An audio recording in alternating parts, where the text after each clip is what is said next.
The restaurant goes quiet the moment Hyunsu walks in. Not the polite quiet of a room that notices someone important. The specific quiet that falls when people who understand danger recognize it before they can name it. Chairs stop scraping. Conversations drop to murmurs. Even the kitchen, through the pass, seems to hold its breath. Archer is one of Manhattan's most discreet dining rooms. Dark wood, low lighting, white linen. The kind of place where the staff are trained to be invisible and the guests are trained to be expensive. Hyunsu has owned it for 3 years. He has never once eaten here. He walks through the dining room the way he walks through everything, like the room rearranged itself before he arrived, and he is simply moving through the space it made for him. He stops at the bar. There is a woman behind it he has never seen before. She is not the regular bartender. She is not anyone he recognizes from the staff while Soren pulls every quarter.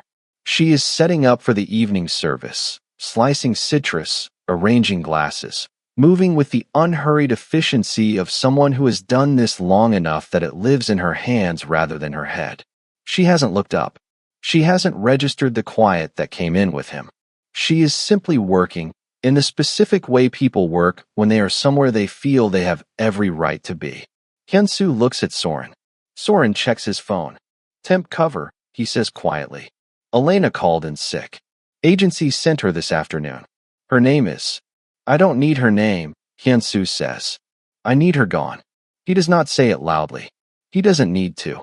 He walks to the bar and stands on the other side of it and waits until she looks up. She does, after finishing the cut she was making, which takes 4 more seconds, which is 4 seconds longer than anyone else in this building would have made him wait. Her eyes are direct. Her expression is neutral. She looks at him the way she looks at the citrus she just finished slicing, with full attention and no particular alarm. I need you to leave, he says. She sets down the knife. She looks at him for a moment, not sizing him up, not calculating, just looking, the way you look at something you are trying to understand accurately. Then she says, I was sent here to cover a shift. The shift ends at midnight. It's 6:45. I'm aware of the time, he says. Then you know I have over 5 hours of work left, she says. And a dining room that opens in 15 minutes. He looks at her. In his world, in every room he has ever stood in, this is the moment people fold. This is the moment they find a reason to agree with him, to rephrase it as their own idea, to make the exit look like a choice rather than a retreat. Nobody pushes back. Not twice. Not even once, if they know who he is. She picks the knife back up. She goes back to the citrus. And Hyunsu, who has not been surprised by a person in longer than he can remember, stands at his own bar and feels something shift in the specific way that things shift when they cannot be unshifted. He doesn't leave. Neither does she. And that, Soren will say later, is where it all began. Zara Wells learned early that the most dangerous thing a woman in her position could do was flinch. Not because flinching was weak, it wasn't, it was human, but because in the specific world she moved through, flinching gave people permission to keep pushing. She had been a waitress and bartender in Manhattan for 7 years. She had worked hotel bars where finance men thought a $100 tip bought them something it didn't. She had worked rooftop restaurants where the view was the product and the staff were furniture. She had worked brunch shifts that lasted 6 hours and left her with tips that didn't cover her subway fare and a smile that cost her more than anyone in that room would ever understand. She was 29. She had a studio apartment in Crown Heights, Brooklyn, that she shared with a cat named Earl who knocked things off surfaces deliberately and without remorse. She had a degree in accounting she had never used because the job she'd been hired for out of college dissolved 3 months after she started, and the student loan payments didn't dissolve with it. She had a mother in Hartford, Connecticut, who called every Sunday and asked when Zara was going to do something with her life, by which she meant something that looked like the life she had expected for her daughter. Zara had stopped being angry about any of this approximately 2 years ago. She had replaced anger with something more useful, which was precision. She knew exactly what she was doing, why she was doing it, and how long she intended to keep doing it.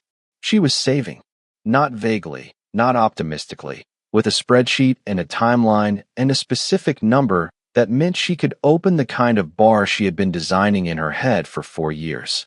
Small, curated, the kind of place where the drinks were honest and the lighting was right and nobody treated the staff like furniture. She was 11 months from that number when the agency called about the Archer shift. $400 for one evening. Cash. She took it. She had looked up Archer before she arrived, the way she looked up every venue. Checked the reviews, noted the clientele, mapped the bar layout from photographs, identified the house pours. She had not found anything about the owner because the owner's name was not attached to anything public, which was unusual for a restaurant of this caliber, in which she had noted and filed under none of your business and moved on. She arrived at 5:30. She prepped the bar. She learned the menu in 40 minutes, which was faster than the sous chef expected and faster than she bothered to mention. She was slicing citrus at 6:45 when a man walked in, and the restaurant went quiet in a way that had nothing to do with the dining room filling up. She finished the cut before she looked up. She was not going to rush a knife for a room's nerves. And when she looked up and he told her to leave, she felt, beneath the neutral expression she had spent years perfecting, exactly one thing. Not fear, not the urge to comply. The specific, familiar, bone-deep exhaustion of being a woman in a room who is asked to make herself smaller so a man can feel larger. She picked the knife back up. She had 11 months left on her timeline. She was not going anywhere. Hyun-soo did not stay for the service. He had not planned to stay at all. He had come to Archer to collect a document from the restaurant's safe that he preferred not to have delivered, and the woman behind the bar was a complication he had not anticipated and would have resolved in 30 seconds with anyone else.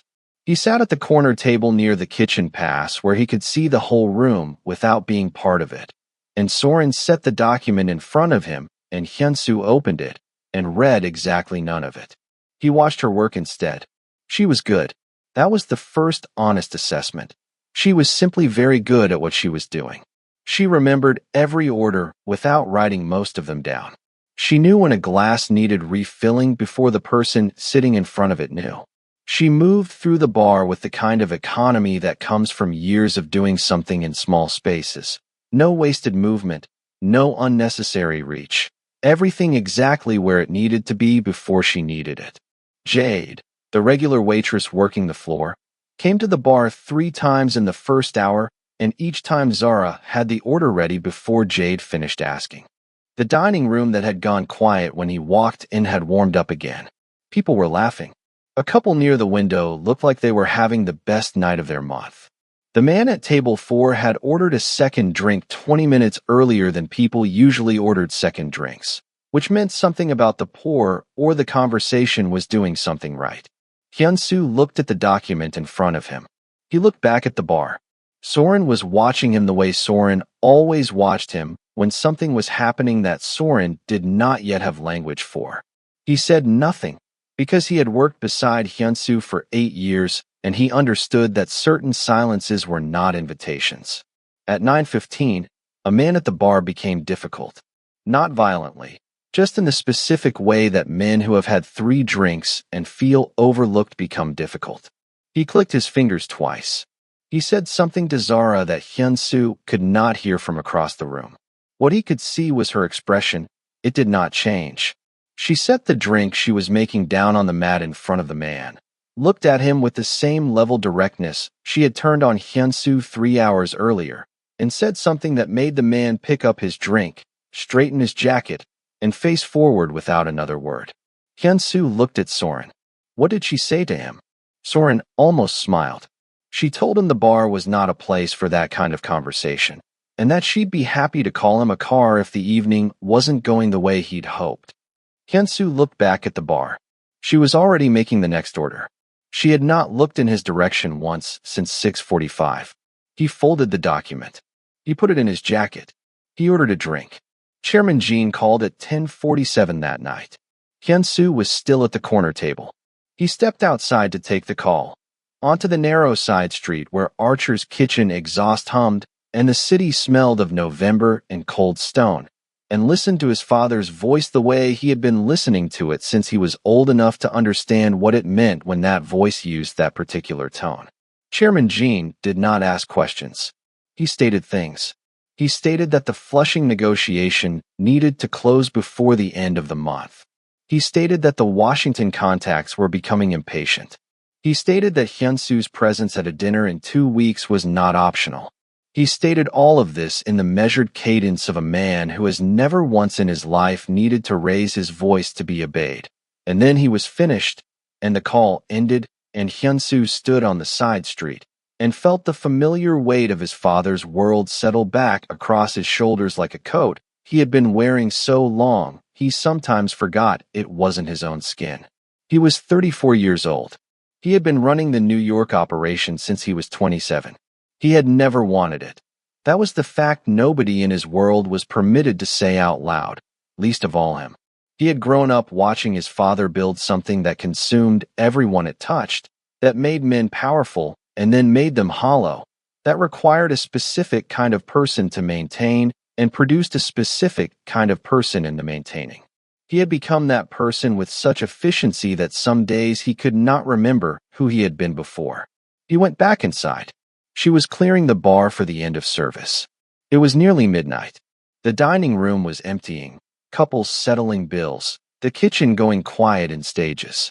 She was washing glasses with the same focused attention she had brought to every other task, and the bar looked exactly as it had at 6:30, as if the whole evening had passed through it without leaving a mark. He sat back down at the corner table. Soren raised his eyebrows, said nothing. At midnight exactly, Zura untied her apron. She folded it on the bar. She said something to Jade that made Jade laugh, a real laugh, quick and unguarded. She picked up her bag from the shelf under the bar. She looked around the dining room once, checking, the way professionals check, making sure everything was in order before she left it. Her eyes passed over his corner table the way they passed over everything else in the room, with full attention and no particular weight. She walked to the door. She did not look back. Hyunsu sat in the corner of his own restaurant and understood, with a clarity that was almost uncomfortable, that the most dangerous thing that had happened to him this year had nothing to do with Washington or Flushing or his father's phone calls. He called the agency in the morning. Soren made the call, the way Soren made all calls that needed to be untraceable to Hyunsu's direct line, and the message was simple. The cover worked well. Send her again if Elena is unavailable. It was phrased as an operational decision. It was filed under staffing. Neither of them said anything about it once the call was done. Elena was unavailable the following Thursday. Zara arrived at 5:30. Same time. She prepped the bar with the same systematic focus. Checked the stock, noted the gaps, reorganized 2 things that the daytime barback had put back in the wrong place. She did not seem surprised to be back. She did not seem particularly pleased either. She seemed, as far as Hyunsu could tell from the corner table he had again taken without explanation, exactly as present and exactly as unbothered as she had been the first time. He had not told Soren why he wanted her back. He was not entirely sure he could have explained it accurately. What he knew was this: in a world built entirely on performance, on reading people, calculating their motivations, anticipating the gap between what they presented and what they actually wanted, she was the first person he had encountered in years who seemed to be presenting nothing, not hiding something, not performing confidence, not managing his impression of her, simply existing in a room with the full, grounded ease of someone who has nothing to prove and has made a private and permanent peace with that fact. It was, in a world of mirrors, like finding something that cast an actual shadow. Jade noticed on the second Thursday. She said nothing to Zara. Jade was perceptive in the specific way people who work restaurant floors become perceptive, which is to say she noticed everything and disclosed selectively. But she mentioned it to the kitchen manager the following morning, and the kitchen manager mentioned it to nobody, because in this particular restaurant, discretion was not a policy. It was a survival instinct. On the third Thursday, Zara looked up from the bar at 9 o'clock and found Hyunsu standing on the other side of it. Not sitting at the corner table, standing at the bar. He had not ordered anything. He was simply there, in the way that he was always simply there, fully present, completely still, taking up exactly the space he occupied and not performing any of it. She looked at him. "Drink," she said. "Water," he said. She poured it. She set it in front of him. She went back to the order she was making. He drank the water. He stayed for 40 minutes. He left without saying anything else. But the water glass, Jade noticed when she came to clear the bar later, had been moved. Not far, just slightly. The way you move something you have been holding without meaning to hold it. Jade picked it up and said nothing and thought quite a lot. By the fourth Thursday, Zara had made a decision. Not about him. She was precise about that in her own mind. About the information she was now carrying and what she intended to do with it. She knew who Hyunsu was. She had known since the second week. A combination of things she had overheard, things Jade had said carefully without saying directly, and a single search on her phone in the subway home that had returned results thin enough to be deliberate and alarming enough to be sufficient. She knew what his name meant in this city. She knew what the quiet that entered rooms with him actually was. She had not run. She had also not been naive about the reason. She examined it the way she examined everything, without flinching, without flattery. He had not threatened her. He had not leveraged anything. He came to his own restaurant on Thursday evenings, sat in a corner, drank water at the bar for 40 minutes, and left. That was the sum of his behavior, and it was, by any honest accounting, less troubling than half the men who sat on the other side of her bar and thought their money gave them rights it didn't. What she had not anticipated was the conversation. It started on the fourth Thursday, at 9:20, when he came to the bar and she poured the water without being asked, and he said, "How long have you been doing this?" She looked at him. 7 years. In New York? All of it. He was quiet for a moment. "You don't seem like someone who planned to be here this long." She set down the glass she was drying. She looked at him directly. "What does that person look like?" He thought about it. Actually thought. Not the pause people use when they want to seem considered, but the pause of someone genuinely running the question through. Like someone with a plan that involves a different room, he said. She almost smiled. She did not let herself. 11 months, she said. Give or take. He looked at her. Until what? Until the room I'm building is ready, she said. And she picked up the next glass and dried it and moved on, because she was not in the habit of offering more than was asked for, and she had already offered more than she intended. He stayed for an hour that night. He asked 3 more questions about the bar she was building, what kind, where, what she meant by honest drinks, and she answered all of them with the same measured precision she brought to everything. She did not ask him anything back, not because she wasn't curious, because she understood that some doors, once opened, changed the architecture of a room permanently, and she was not yet sure she wanted to live in the room that conversation would build. What she did not know was that 3 tables away, a man with a glass of wine he had barely touched had been watching the bar for the last 40 minutes. Not the bar, the conversation. And when Hyunsu left at 10:30, this man made a call from his car and said 6 words that would change everything. He is attached to the girl. Chairman Jean did not move quickly. That was his particular power, the patience of a man who understood that timing was not about speed, but about the exact right moment, and that the exact right moment was always the one when the other person believed they were safe. He gathered information the way he gathered everything, thoroughly, quietly, without leaving marks. Within 48 hours of that phone call, he knew Zara's full name, her address in Crown Heights, her agency, her mother's address in Hartford. He knew about the studio apartment, and the cat named Earl, and the spreadsheet, and the timeline, and the specific number she was 11 months away from reaching. He knew exactly what she was building toward, and he knew exactly what it would cost her if someone decided to make it difficult. He did not contact Hyunsu. Not yet. He contacted someone else first, a man named David Seo who managed the agency that had sent Zara to Archer and who had been doing quiet business with Chairman Jean for 6 years in the specific way that certain people in certain positions do business, with mutual understanding and no paper trail. The conversation lasted 4 minutes.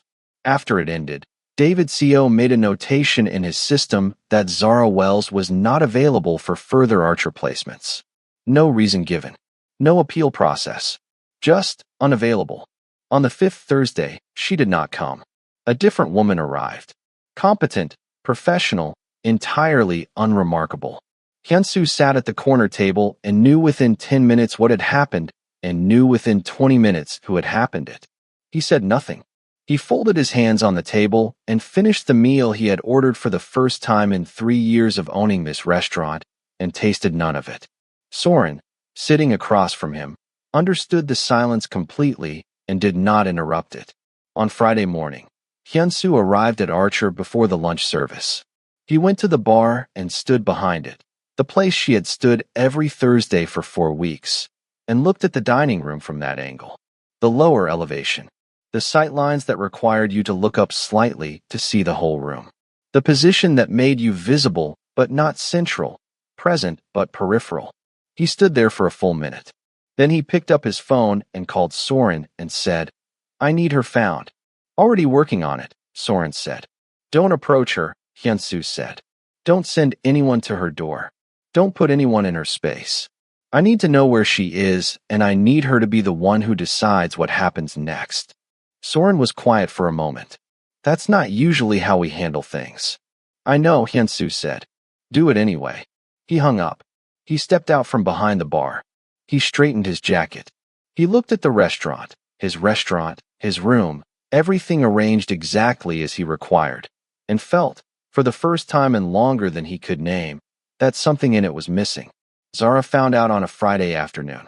She had called the agency about 2 upcoming shifts, a hotel bar in Midtown she had worked twice before, and another Archer placement she had not requested but had assumed would be offered again.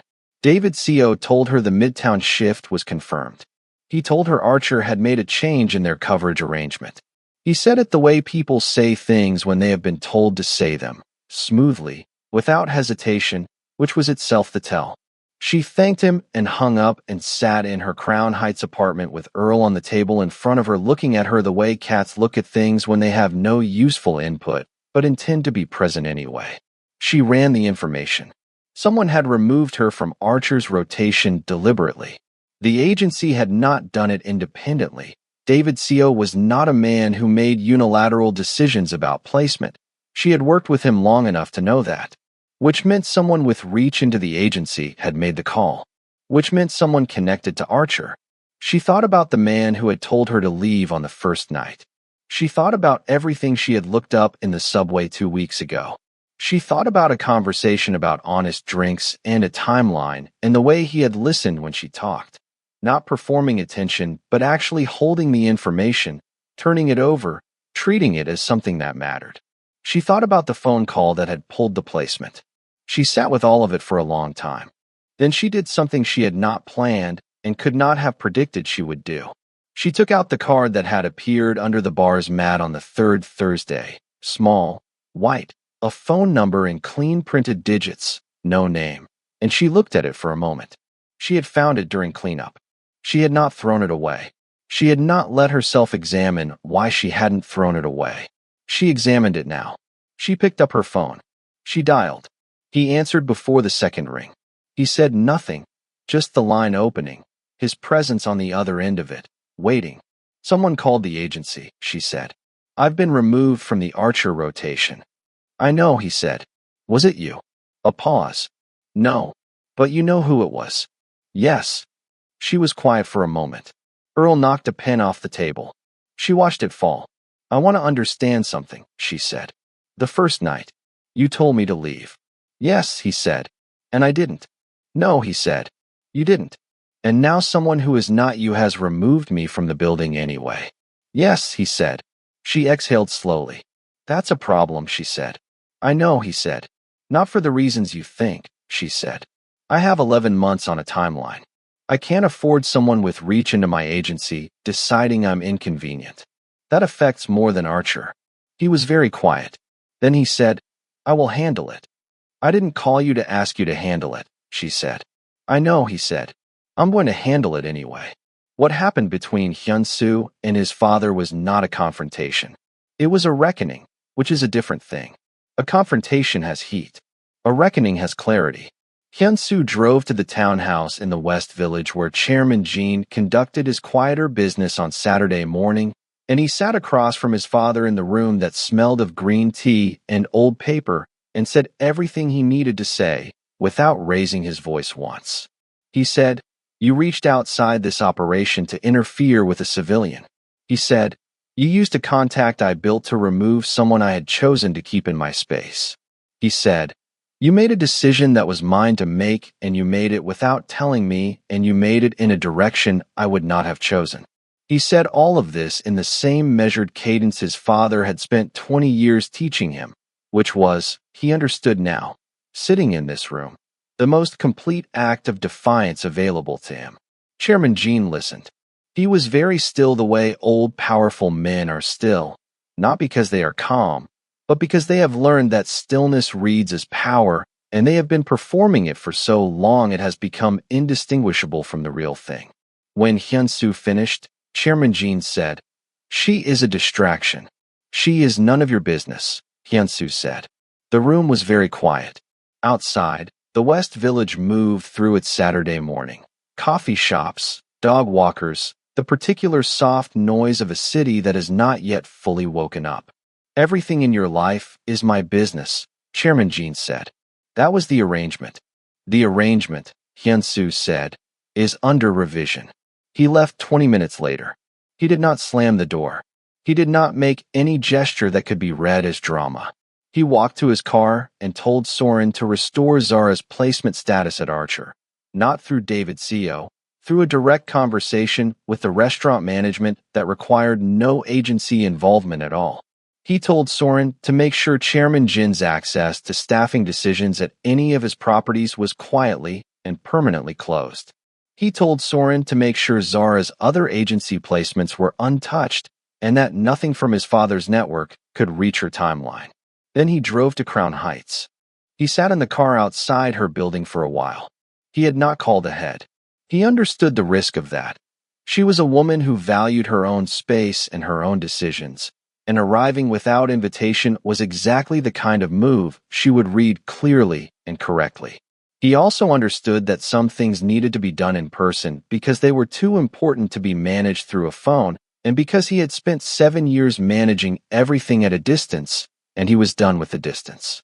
He buzzed her apartment. Her voice came through the intercom. "Who is it?" "Hyun-soo," he said. A pause. Longer than he expected. Shorter than he feared. The door buzzed open. Her apartment was exactly what he had imagined and nothing like what he was used to. Small. Warm. A bookshelf that covered one entire wall from floor to ceiling. Packed in the way bookshelves get packed when the person filling them has been doing it for years without apology. Plants on every windowsill. A drafting table in the corner covered with drawings and notes, and a large piece of paper that looked like a floor plan. Earl regarded him from the kitchen counter with the profound indifference of a creature who has decided that guests are not his department. She was standing in the middle of the room with her arms crossed, not defensively, just the way people stand when they are containing something they have not yet decided how to release. She was in the specific outfit of a person's Saturday morning. Old sweater, no shoes, her hair loose in a way he had not seen before. She looked, in this room, completely and entirely herself. Not the composed professional behind the bar. Not the woman with the level gaze and the neutral expression. Just her, in her space, on her terms. He looked at the floor plan on the drafting table. "Is that the bar?" he said. "Yes," she said. He walked over to it. He looked at it properly, the layout, the flow, the placement of the bar itself in relation to the seating, the note in the corner about lighting. He looked at it the way she had looked at the citrus on the first night, with full attention and no performance. "The bar is too central," he said. She looked at him. "I know," she said. "I keep moving it." He looked at her. She looked back. And something passed between them in the small, warm apartment on a Saturday morning in Crown Heights. Not a declaration, not a performance. Just the specific recognition between two people who have been paying close attention to each other for weeks and have run out of reasons to pretend they haven't. "My father will not interfere again," he said. "Your agency is clear." Your placements are protected. Your timeline is yours. She was quiet for a moment. I didn't ask you to fix it, she said. I know, he said. Some things I'm going to do anyway. That's going to be a recurring issue, she said. Probably, he said. She looked at him for a long moment. Then she looked at the floor plan. Then she looked at him again. There's coffee, she said. It's on the counter. He found the counter. He found the cups. He poured two without asking which one was hers because he had spent enough Thursday evenings watching her to know which hand she favored and which side of the bar she always moved to when she needed a moment to think. He handed her the right cup. She took it without comment. But the corner of her mouth did something small and involuntary that she did not control in time. And he saw it. And he said nothing. And he sat down at the drafting table and looked at the floor plan and said, "The bar should go here." He pointed. Better sight lines. Natural flow from the entrance. People will settle faster. She came and stood beside him. She looked at where he was pointing. I know, she said quietly. I just wasn't ready to commit to it. He looked up at her. She was looking at the floor plan, not at him, but her shoulder was 3 inches from his and the apartment was warm and outside Brooklyn moved through its Saturday unhurried and completely unbothered by two people standing over a floor plan finally deciding where things should go. Sometimes, he said, the right answer is the one you already know. She looked at him then. Really looked. The same look she had given him on the very first night. Direct, level, assessing him accurately and without alarm. And this time she let herself smile. Not wide, not performed, just real, the way things are real when they have been earned. You told me to leave, she said. I know, he said. First thing you ever said to me. I know, he said. And I didn't, she said. He looked at her. No, he said. You didn't. She picked up her coffee. She looked at the floor plan. She took the pencil from the table and moved the bar, one clean line, decisive, the position he had pointed to, and stepped back and looked at it. Better, she said. Yes, he said. Outside, New York did what New York always does, moved, relentlessly, loudly, without pausing for anyone. But inside a small, warm apartment in Crown Heights, something had been decided. Not dramatically, not with noise. The way real things get decided, quietly, between two people who have finally stopped pretending they don't already know. If this story found you, subscribe and turn on your notifications, because the next one is already written and waiting. Drop a comment and tell me, which moment stopped you? Was it the first night when she picked the knife back up, the water glass that moved, or the floor plan and where the bar should go? And tell me this, should the next story be Jade's? Because she watched every Thursday and said nothing and has been carrying something of her own for a long time. Or should we find out what Chairman Gene was really protecting and what revision of the arrangement is going to cost him? You decide. I'll be here.